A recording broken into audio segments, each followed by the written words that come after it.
Welcome दोस्तों, ए के online nursing classes में आप सभी का स्वागत है। दोस्तों, अगर आप चैनल पर नए हो तो चैनल को सब्सक्राइब करो और वीडियो को लाइक करो।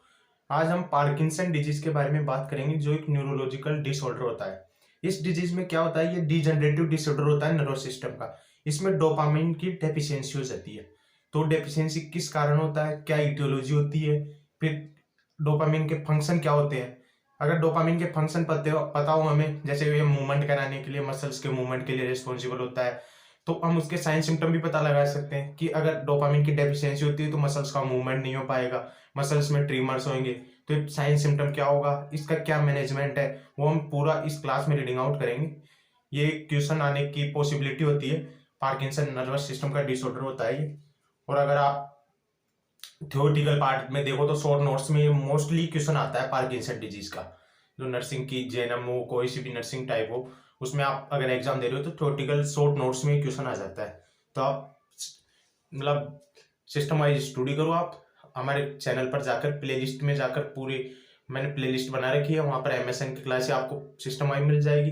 पीडीए की सिस्टम वाइज क्लासें लो और चैनल को सब्सक्राइब जरूर करो। और आप जो भी सोशल साइट यूज करते हो वहाँ पर चैनल को या कोई भी वीडियो शेयर जरूर किया करो। तो वीडियो को लाइक करो। स्टार्ट करते हैं आज की क्लास। आज की क्लास के बारे में पार्किंसन पार्किंसन डेफिनेशन देखेंगे पहले इसकी कि होता क्या है ये। पहले इंट्रो में लिख लो आप, ये it is a degenerative disorder of nervous system. तो डेफिनेशन में लिखेंगे it is a degenerative. Degenerative means damage कर रहा है नर्वस सिस्टम को, नर्वस सिस्टम को डैमेज कर रहा है या उसके टुकड़े कर रहा है। उस कंडीशन को बोलते हैं डिजनरेटिव। हमने पिछली क्लास में कापोसी सार्कोमा के बारे में बात किया था, जो ऑन्कोलॉजी का टॉपिक है। वो भी अगर आपने क्लास नहीं ली तो एक बार ले लो, क्योंकि वो भी क्वेश्चन आने की पॉसिबिलिटी होती है। तो उस क्लास को जरूर स्टडी करें आप। तो it is a degenerative disorder of nervous system. Nervous system की डिजनरेटिव डिसऑर्डर होती है नर्वस सिस्टम। इसमें होता क्या है कि डोपामिन प्रोड्यूसिंग सेल होती है, वो डैमेज हो जाती है या उनका डिजनरेशन हो जाता है। इसके कारण डेफिशिएंसी हो जाती है डोपामिन की, और उस कंडीशन को बोलते हैं पार्किंसन डिजीज। तो आप रीडिंग आउट करो। इट इज ऑक्योर, क्यों ऑक्योर होती है, it is occur due to degeneration, due to dopamine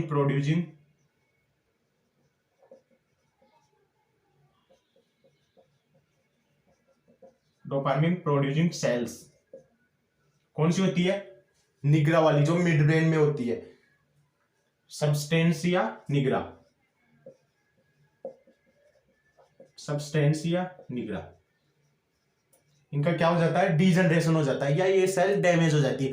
अगर ये सेल डैमेज हो जाएगी तो इसमें क्या होगा, डिजनरेशन हो जाएगा, डैमेज हो जाएगी। तो ये क्या कर रही थी, डोपामिन का प्रोड्यूसन कर रही थी, डोपामिन की डेफिशिएंसी हो जाती है इस कारण। इट ऑक्यू due to dopamine producing cell substantia nigra, जो कहां पर होती है, मिड ब्रेन में। इनकी क्या हो जाती है, डिजनरेशन, डिजनरेशन। सो जिसके कारण क्या होगा, डेफिशिएंसी ऑफ डोपामाइन, डोपामाइन की डेफिशिएंसी हो जाती है। अब आपको एक नया वर्ड दिखा होगा, सबस्टेंसिया निग्रा। ये क्या होता है, ये मिड ब्रेन का पार्ट होता है, मिड ब्रेन में पाया जाता है सबस्टेंसिया निग्रा, जो हमारे डोपामिन का सीक्रेशन करता है।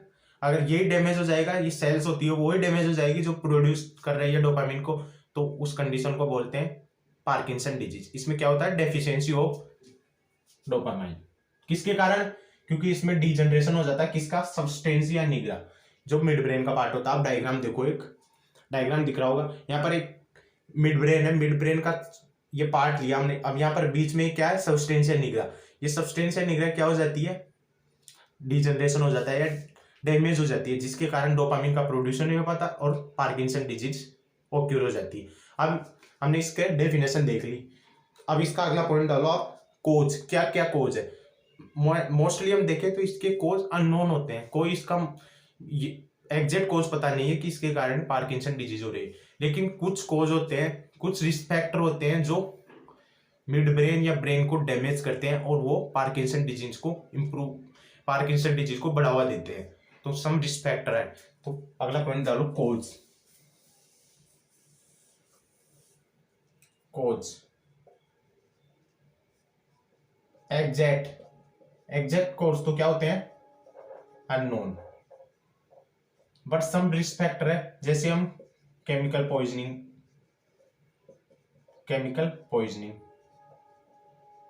कोई केमिकल पॉइजनिंग कर ले, हेड इंजरी हो जाए, हेड इंजरी उसके कारण ब्रेन डैमेज है, ब्रेन का मिड ब्रेन पार्ट डैमेज होगा तो सबस्टेंशिया निग्रा वाली सेल्स होती है वो भी डिजनरेट हो जाएगी और वो क्या करती है, डोपामिन का प्रोड्यूसन करती है। अगर वो डैमेज होगी डोपामिन की डेफिशिएंसी हो जाती है और पार्किंसन डिजीज ऑक्यूर हो जाती है। इसी को बोलते हैं पार्किंसन डिजीज। इंपॉर्टेंट है ये, हेड इंजरी, केमिकल पॉइजनिंग, ये इसके सम रिस्क फैक्टर है। एग्जैक्ट कोज तो इसका पता नहीं है, exact cause is unknown, but chemical poisoning जिसके कारण मिड ब्रेन पार्ट डैमेज हो रहा है, हेड इंजरी हो उसके कारण भी ब्रेन पार्ट डैमेज हो रहा है, या फैमिली हिस्ट्री, अगर फैमिली में किसी को पार्किंसन डिजीज वाली कंडीशन है तो जनरेशन में भी ट्रांसफर हो सकती है, या जेनेटिक फैक्टर, इसके कारण भी ये कंडीशन हो सकती है। तो हमने इसके कोज देख ली। अब अगला पॉइंट डालो कि कोज देख ली, ये कोज किस प्रकार पार्किंसन डिजीज को ऑक्यूर करते हैं, यानी इसकी पैथोफिजियोलॉजी देखेंगे। तो अगला पॉइंट डालो आप, इसकी पैथोफिजियोलॉजी। तो अगर आपने चैनल को अभी तक सब्सक्राइब नहीं किया, चैनल को सब्सक्राइब जरूर करें और लाइक कर दिया करो। आपका एक लाइक करने में कोई पैसे नहीं लगेंगे, तो एक लाइक जरूर कर दिया करो।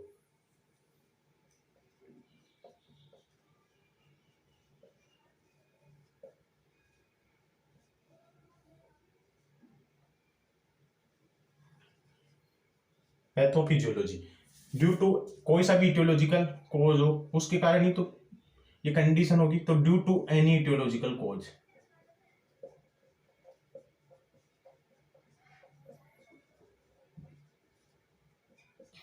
कोई सा भी इटियोलॉजिकल कोज हो सकता है, या केमिकल पॉइजनिंग हो सकता है, या उसके कोई हेड इंजरी हो गई, फैमिली हिस्ट्री, कोई सा भी इटियोलॉजिकल कोज हो सकता है। ड्यू टू एनी इटियोलॉजिकल कोज, जिसके कारण क्या होगा, मिड ब्रेन डैमेज हो जाएगा और डोपामिन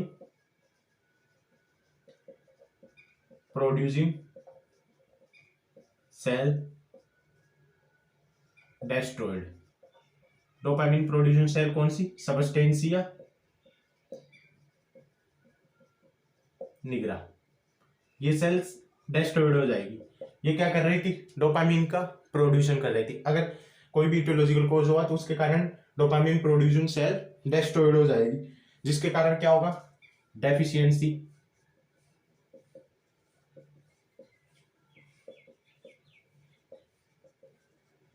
डेफिशिएंसी हो जाएगी। किसकी, डोपामिन की डेफिशिएंसी हो जाएगी। इसके कारण क्या होगा, ये डोपामिन क्या कर रहा था, एक टाइप का न्यूरोट्रांसमीटर होता है जो मसल्स को, न्यूरॉन इंपल्सेस होते हैं उनका कंडक्शन करता है, यानी ब्रेन से सेंसरी ऑर्गन तक पहुंचाता है, यानी न्यूरॉन का ट्रांसमिशन करता है। तो वो कंडक्शन नहीं हो पाएगा, तो अबनॉर्मल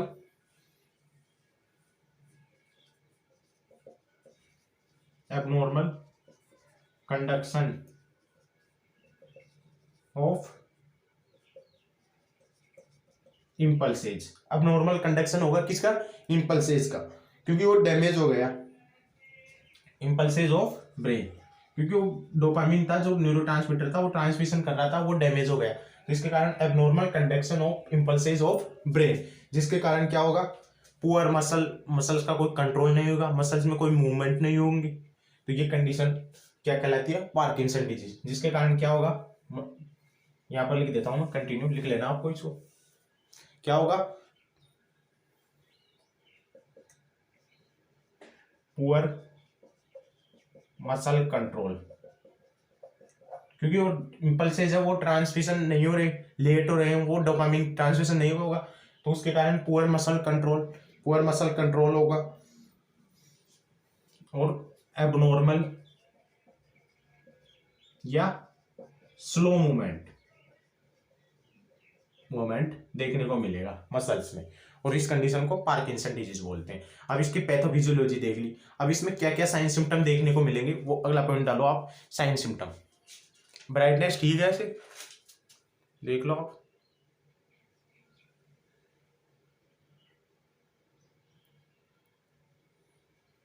ठीक है। अगला पॉइंट डालो इसका साइन सिम्टम। साइन सिम्टम भी इंपॉर्टेंट है कि क्या क्या साइन सिम्टम देखने को मिलेंगे हमें।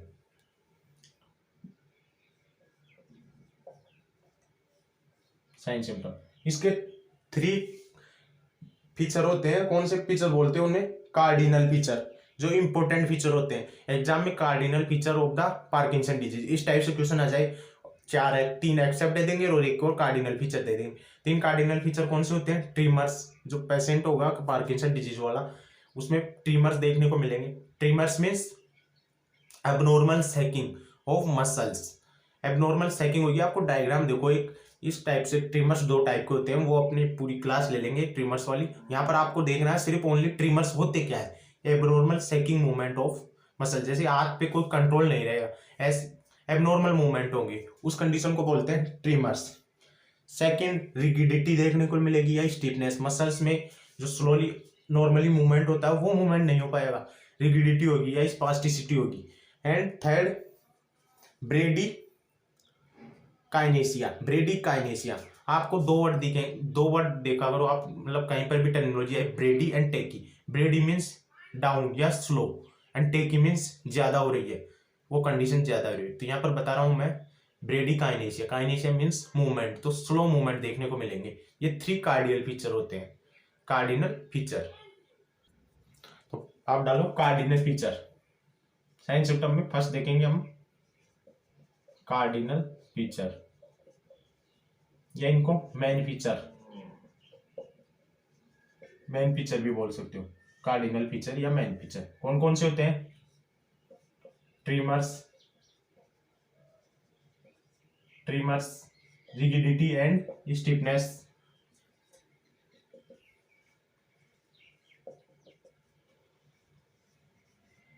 Of muscles, and last bradykinesia. Bradykinesia means slow movement.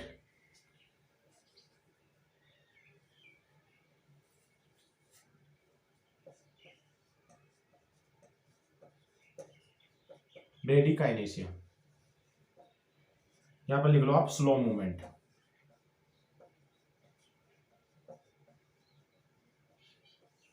Slow movement, ये 3 कार्डिनल फीचर होते हैं। अब अदर सिम्टम कि अदर सिम्टम कौन कौन से देखने को मिलेंगे, तो अगला पॉइंट डालो other symptom.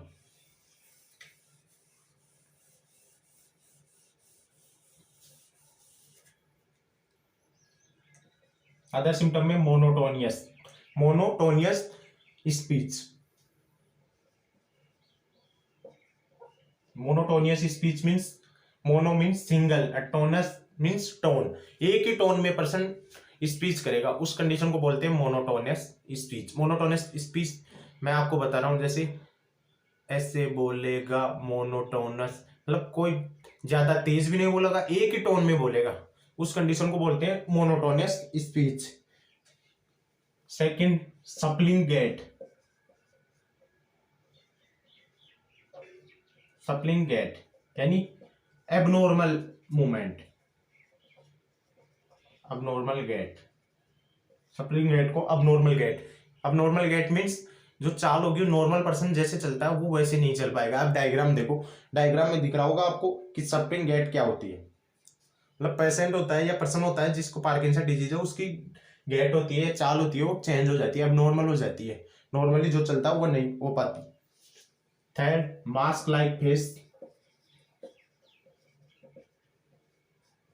Mask like face means उसमें कोई भी अब मूवमेंट नहीं होंगे, फेशियल एक्सप्रेशन नहीं होंगे, नो फेशियल एक्सप्रेशन, कोई भी फेशियल एक्सप्रेशन नहीं होगा, उसको मास्क लाइक फेस बोल सकते हो, जिसमें कोई फेशियल एक्सप्रेशन नहीं होगा। डिस्फेजिया, क्योंकि dysphagia means difficulty in soloing, क्योंकि मसल्स में इंपल्सेस नहीं आ रही और वो मसल्स एबनॉर्मल मूवमेंट कर रही है, या मूवमेंट नहीं कर रही या स्लो मूवमेंट कर रही है, तो डिस्फेजिया मीन्स पेनफुल या डिफिकल्टी इन सोलोइंग, निगलने में भी दिक्कत आएगी, उस कंडीशन को बोलते हैं डिस्फेजिया। और अगला sign symptom loss of coordination and balance.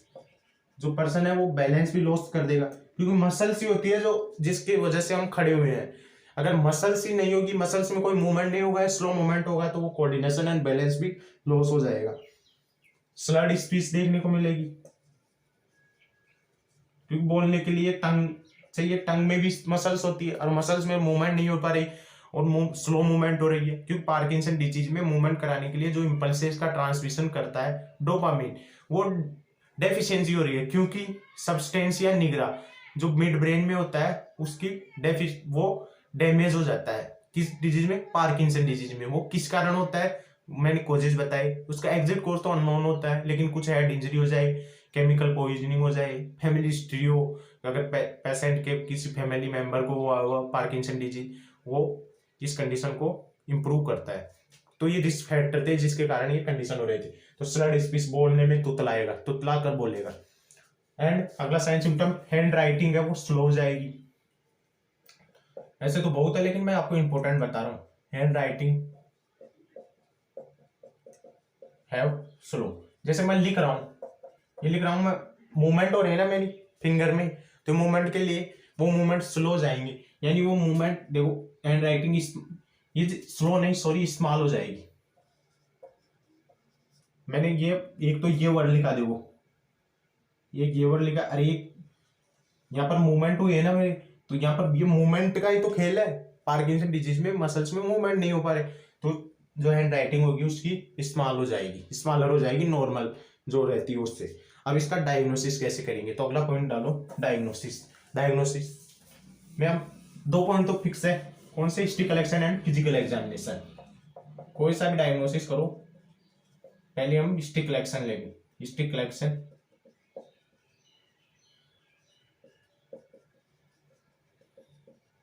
And physical examination. Physical examination को पेशेंट को वॉकिंग करवाएंगे, उसके गेट वो देखेंगे, कौन कौन से मूवमेंट हो रहे हैं, किस टाइप से उसकी गेट है, वो सब कुछ देखेंगे किसमें? Physical assessment. Physical assessment. Third इसका क्या करवाएंगे? CT scan and MRI. लेकिन यहां से क्वेश्चन नहीं आएंगे, क्वेश्चन आएगा अब बताऊंगा मैं। सीटी स्कैन एंड एमआरआई हम किस, जो कन्फर्मेटरी है पार्किंसन डिजीज का कन्फर्मेटरी डायग्नोसिस कौन सा होता है, जो मैं बताऊंगा। पेशेंट को हम लियोडोपा देते हैं। लियोडोपा क्या होता है? प्रीकोर्सर होता है, जो बॉडी में जाते हैं डोपामिन में चेंज हो जाता है। पेशेंट है वो आया हमारे पास कि मेरे मसल्स में पेन है, या ये जो भी मैंने साइन सिम्टम बताई वो कंडीशन है, तो हम उसको लियोडोपा एडमिनिस्टर करेंगे। लियोडोपा एडमिनिस्टर करने पर उसके मसल्स में इम्प्रूव है, यानी मसल्स का मूवमेंट कोऑर्डिनेशन सब इम्प्रूव हो रहा है, तो वो कन्फर्मेटरी है कि इसमें डोपामिन की डेफिशिएंसी है, क्योंकि डोपामिन एडमिनिस्टर करते ही वो सारे मूवमेंट इम्प्रूव हो गए। डोपामिन की डेफिशिएंसी है और पार्किंसन डिजीज को डिटेक्ट करते हैं। तो अगला डालो एडमिनिस्टर लिवोडोपा। लिवोडोपा क्या होता है? प्रीकोर्सर ऑफ पार्किंसन, डोपामिन का प्रीकोर्सर होता है लिवोडोपा। लिवोडोपा एडमिनिस्टर किया और उसके मसल्स में इंप्रूवमेंट है, मसल्स फंक्शन इंप्रूव है, तो वो कंडीशन कौन डिटेक्ट कर लेंगे हम कि इसमें पार्किंसन डिजीज है। डायग्नोसिस करने के लिए function of muscles improve, function है वो इंप्रूव हो रहे हैं, तो वो कन्फर्मेटरी डिटेक्ट है।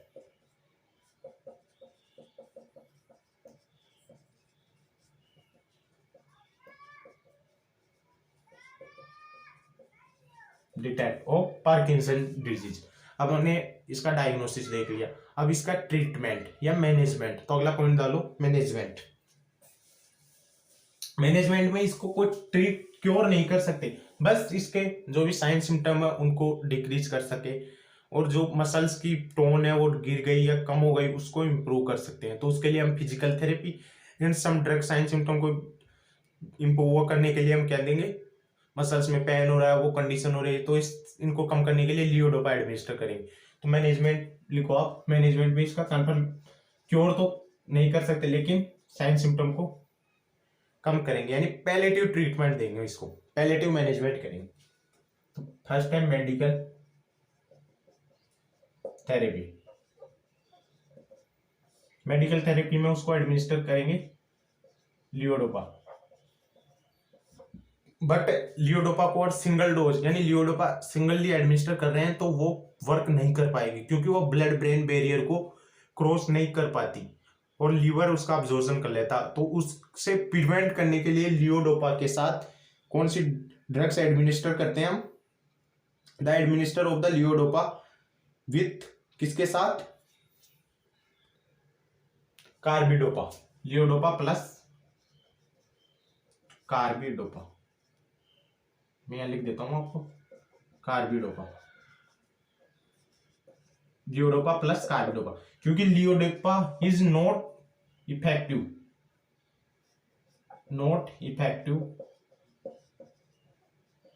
In single dose. किसके कारण? वाई,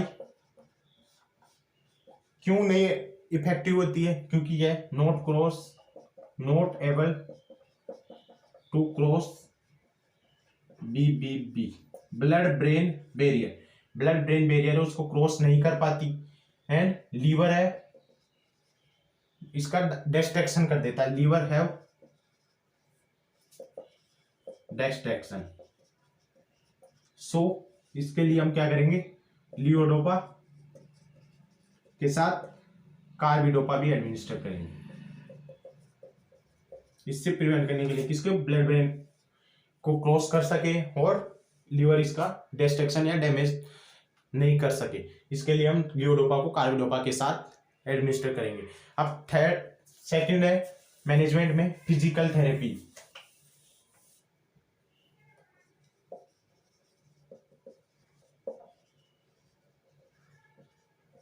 फिजिकल थेरेपी इसका इंपॉर्टेंट यानी इसका बेस्ट ट्रीटमेंट होता है फिजिकल थेरेपी में हम उसको फिजिकल एक्सरसाइज कराते हैं ताकि उसकी मसल्स है वो प्रॉपर मूवमेंट कर सके, उनके इम्प्रूवमेंट हो सके, टोन को फिजिकल एक्सरसाइज करवाते हैं। स्पीच थेरेपी देंगे उसको ताकि वो स्लर्ड स्पीच है वो इम्प्रूव कर सके। स्पीच थेरेपी, फिजिकल थेरेपी में हम फिजिकल एक्सरसाइज कराएंगे, स्पीच थेरेपी प्रोवाइड करेंगे एंड मसल थेरेपी।